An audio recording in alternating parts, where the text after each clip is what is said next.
contouring tutorial. If you're not already part of my family, welcome. I post 2 videos a week. So if you guys want to get notifications of my new videos, don't forget to subscribe down below. Also, if you like this tutorial, please don't forget to give me a thumbs up. I really do appreciate all your thumbs up. It tells me that I'm doing a good job. And I wanted to show you how I contoured for the daytime versus nighttime because the lighting is so completely different. The sunlight is quite harsh on your skin, and sometimes contouring too much can really show those brown lines, and you don't want to be walking around with brown lines on your face because it's quite obvious. The only exception is if you're taking photos or filming, that's absolutely fine during the daytime. Otherwise, in the evening, you can get away with a lot more contour because of the dim lighting. And this is the way I like to contour. It could be different from you, but the basis of contouring is basically to play with dark shades and light shades to really sculpt your face.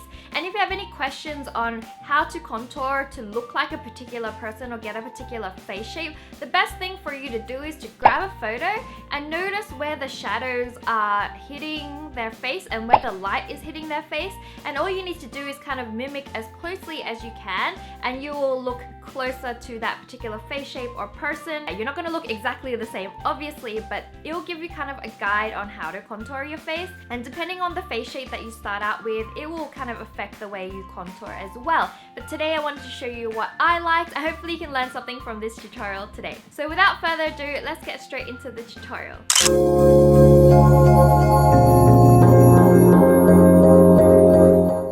During the daytime, highlighting your face is actually a lot more effective for contouring than using a lot of dark contour colors, simply because those brown sort of colors are really obvious in daylight. So what I like to do is use a brightening primer or some sort of brightening formulation or a lighter foundation color, and then basically draw out the parts of my face that I want to be brought out.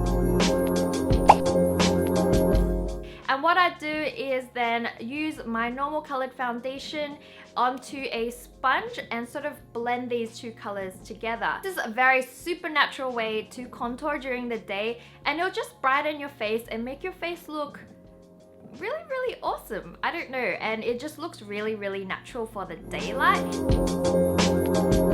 And if you want some extra contour, use a darker shade of foundation, maybe 1 to 2 shades darker to contour, and then blend this in. This will make it look like your skin is naturally darker there and there are no obvious lines. And this will give you a little bit of contour without making it look super obvious.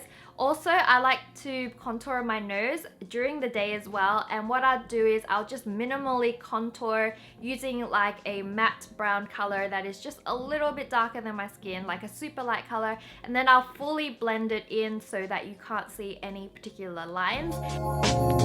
Using really light colors and blending really well is going to be really important when you're contouring for the daytime, because any sort of obvious lines will be really obvious. Does that even make sense? Okay, too many uses of obvious.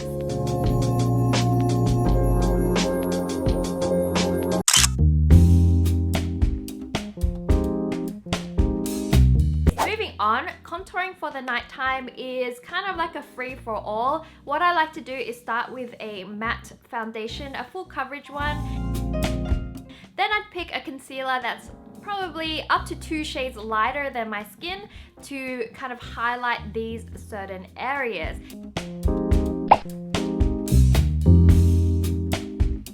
And for the contour color, I'm using a pretty dark matte brown, which I'll then blend out, but I'm just going to draw the lines for you. In particular, for my nose contour, I like creating a button nose, and I'll draw the lines for you now. But the extra line above around the tip will make your tip look like a button tip. I think this is such a cute nose shape to do. If you just want a nice, more straight nose, you can skip that line across the top of your nose. Basically, the thinner the line on your nose, the more thinner your nose will look in pictures, and you can adjust the size that you'd like. And then I like to draw underneath my cheekbones here. You want to stop where your line from your mouth leads to your eyebrows. You want to stop before you hit that line, otherwise it's too forward and it actually ages you. So I like to draw a triangle under my cheekbones.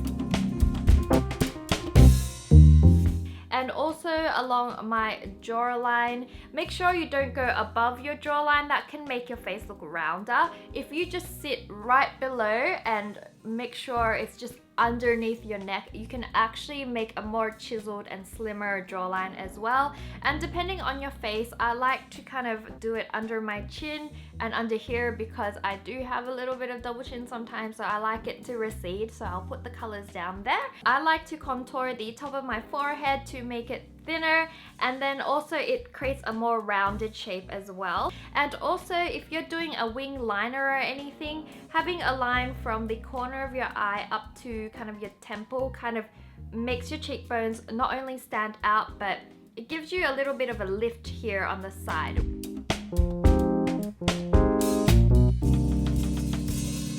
And to blend your colors in, what I like to do is start off with the light colors. So we blend the light colors in first, and then I like to blend in the dark colors.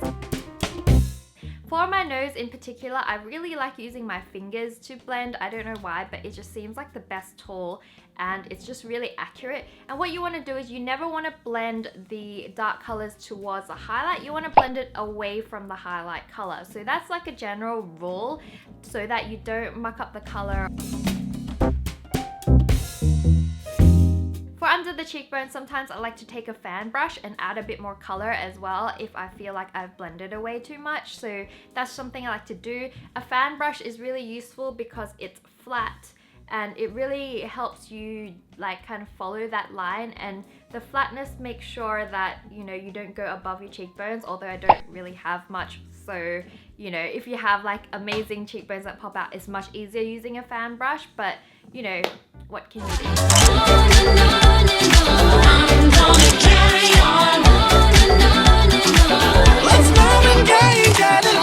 Contouring, something I can't live without these days, and with more practice you guys can get better at it too. I'm still practicing every day and learning new things about contouring, but I feel like it is so fun to be able to sculpt your face in different ways. I find that it looks so great in photos. And guys, I really do appreciate every single thumbs up, comment, and things and tweets and everything that you guys send me. It really makes my day, it makes me smile. I am obsessed with reading them all the time. Like, I will constantly scroll through, even if I don't respond, I've usually read your comment. So thank you so much for that. Don't forget to have a wonderful week, and that I love you guys so much. I'll see you guys back on my channel on Thursday for my next video, but until then, have a wonderful week!